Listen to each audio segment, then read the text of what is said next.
Hi guys, I've been working on a little project these last couple of weeks and I thought I would share it here in a YouTube video.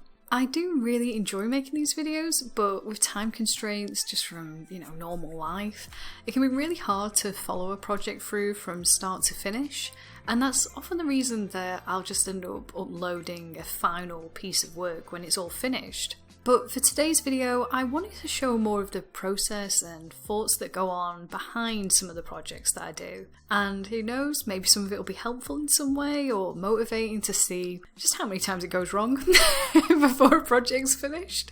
Or at least I hope it will be, so let's get started. So I began this project as part of a tradition that I have with my partner where I like to create a custom illustration of something that we share or like a common interest as a Valentine's Day card or an anniversary card. It's just something that I've done for a lot of years now, and it's a nice way just to, make something a bit more special on those days, and it's nice to look back at as well. I mean, I could look back at all these years of doing it. I've done Star Wars ones and just quite a few different themes over the years, but that would be a video in itself. So what I'm actually talking about today though is this Harry Potter themed one that I decided to come up with this year. Now my first thought was, I'll record the stages behind making the Valentine's Day card, but then the project evolved and that's kind of what I want to talk about as well. Now the idea for the Valentine's itself was actually inspired by a DIY I did a year or so ago now, where I created our own Harry Potter wands from chopsticks, which I did do on this channel and I'll link it somewhere on the page. But basically, I thought it would be nice to take those designs and illustrate like a nice card with them, kind of like the two wands like joining, if that makes sense. So I wanted to make some kind of like magical print almost. Now, because I'd already designed them the other year, I was able to just kind of place them on the table in front of me and just paint that onto Photoshop. And once I'd kind of done a rough render of what they were going to look like, I added those onto the print and began positioning them into how I wanted them to look. Finding the proper aesthetic and just how I wanted this print to look was probably the hardest part of this entire project. I think backgrounds really do pull all of the elements of a painting together, but if that's also done poorly, it's almost like everything's just floating in space and feels like this loneliness between the parts and disconnection, so I really didn't want that to happen. And even though background's that important, it's not really something I hear artists talk about very much. Especially when it comes to full illustrations like this, I think backgrounds are often kind of the thing that everything hangs off of, if you know what I mean. So when I was approaching this, I was pulling from a lot of different references because I knew this rough aesthetic idea of what I was reaching for, and what I imagined it to look like was maybe some kind of old magical book that you may find in a magical library. That was what I was going for as an image. So I looked online for images of old book covers online, and I downloaded a few of those along with some cardboard and rough textures that I've scanned in just over the last couple of years to use, and I began layering all these different textures together just to try and feel out what that page could look like.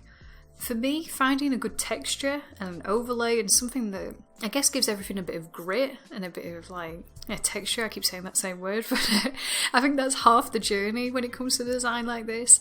And I really just wanted it to look kind of old and reasonably authentic. I didn't want it to look too polished or clean, so I started off with that.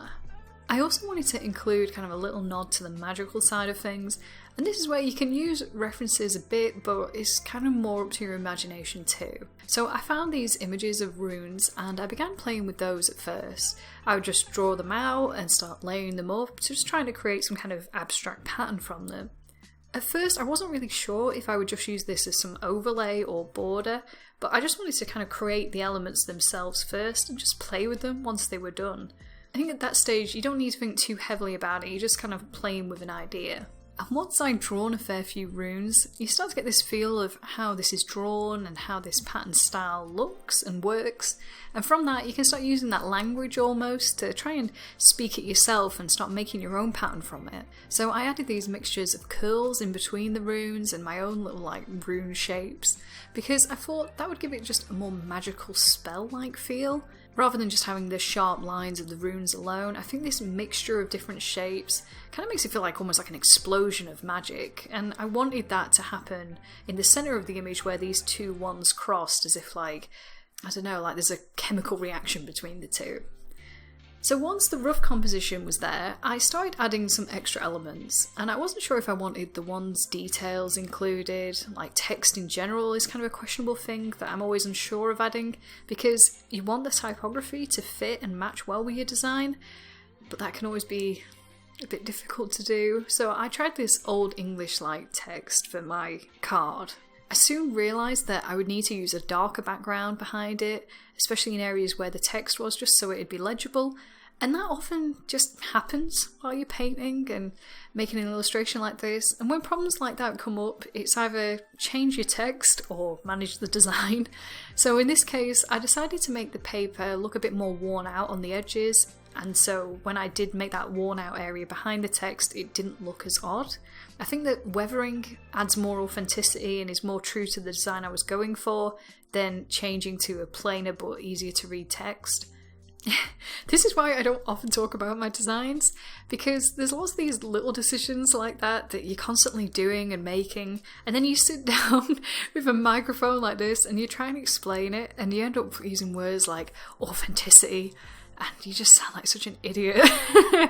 But honestly, that is what I was thinking as I was doing that, and yeah, don't judge me too harshly on it, but that's the kind of thought process I think you constantly have to make when you're drawing an illustration. I also decided to gild the edges and the border of the print. Again, it's to go with that old book cover feel to it, but also I wanted it to just feel a bit special and magical too. I didn't want it just to look kind of rough. So yeah, it could look old and weathered, but not to the point where it looks like dilapidated and a bit gross.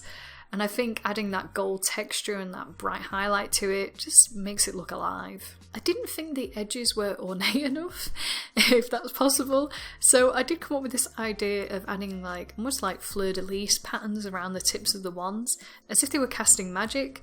And as I was doing that, I thought it would be fun to maybe add a tiny little detail to indicate whose wand was which, especially as I hadn't added that text before, and I thought it would be nice to add our patronesses from the end of each wand to do that. When I was doing this, I was trying to draw the creatures in such a way that they didn't stand out too harshly from the rest of the pattern that was there, but at the same time, obviously I wanted them to be recognisable as the animals that they were too. So you start judging between those two things of how you're going to do that. So I used references to do that, but I also took a lot of artistic license with the shapes of those creatures. I was making them a lot more curved and a lot more fluid so that they would match the patterns that I'd made more. And by using that same gold texture, it kind of made them all look more part of the pattern overall rather than separate from it. And then finally, I just played with more of that rune pattern that I made earlier for the centre. Because I knew I wanted to add more darkness and help mask the darkness that was going to be necessary behind the text as well, I layered it up as a multiplied layer instead and built up that rune-like texture around the edges of the card. So from far away it looks kind of worn out around the edges, but if you look up close you'll see all these little runes and patterns, and I just think it's just a nice detail, especially when something can look different when you're close up. I think it's nice to catch those little details and notice them. And then once I was done, I printed it out as a card and I gave it my partner as a Valentine's. Luckily, the hard work was worth it because he did like it, but then we was talking about it and he often brings up whether I should make this as like custom art or whether I should sell stuff that I do. And it's hard because most of the stuff that I sell over on my Etsy has begun as a gift project that I made for someone. But because he was really positive about it, I decided to draft up some different versions of the cards afterwards. And I played with different background colours at first, and from doing that it kind of made me think about what different wand designs would look nice on this specific background, and that made me start drawing more wands. And when you look up the ones that are created for the films and just the range of styles that they did, they're just really beautiful to look at. They're all like pieces of art in themselves.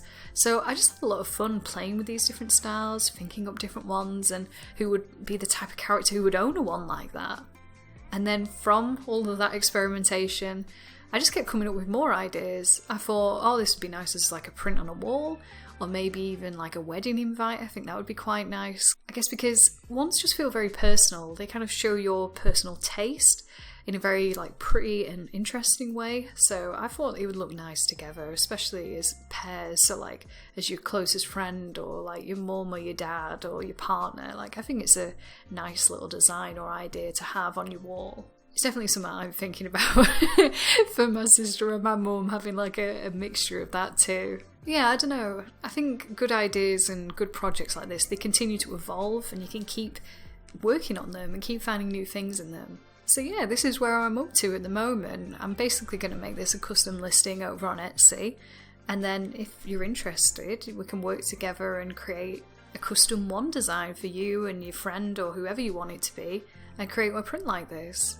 I think it's just nice that, you know, you can follow where did this project come from and where did these ideas come from sometimes. Because that is a special thing about things like Etsy and smaller art sellers, you know, we can talk to you and you're knowing an individual who makes this art and wants to work with you, you know, that's the fun part of it. It's one of the reasons that I love it, is being the person that runs the business, actually talking to the people who buy it. You know, you don't get that with a lot of other companies and things online, so yeah, I think that's the reason why I enjoy it so much. And yeah, I never mention it on this channel except for this like long video that could basically be an advert. Anyway, I'll stop talking. If you're interested in working with me on any project on Etsy, I always put my links down below. And if you just want to chat, I'm here in the comments, or just talk to me over on Instagram. That's probably where I'm best to talk to, if I'm honest. But yeah, weird conclusive musings over. I hope you enjoyed seeing how this illustration came together and where it all led to. If you'd like more videos like this where I'm going into the thought processes behind art more, make sure to leave me a comment that I can go and ignore. I'm only joking, I do love chatting to you guys. Anyway, I hope you're all doing well and I'll chat to you all again soon.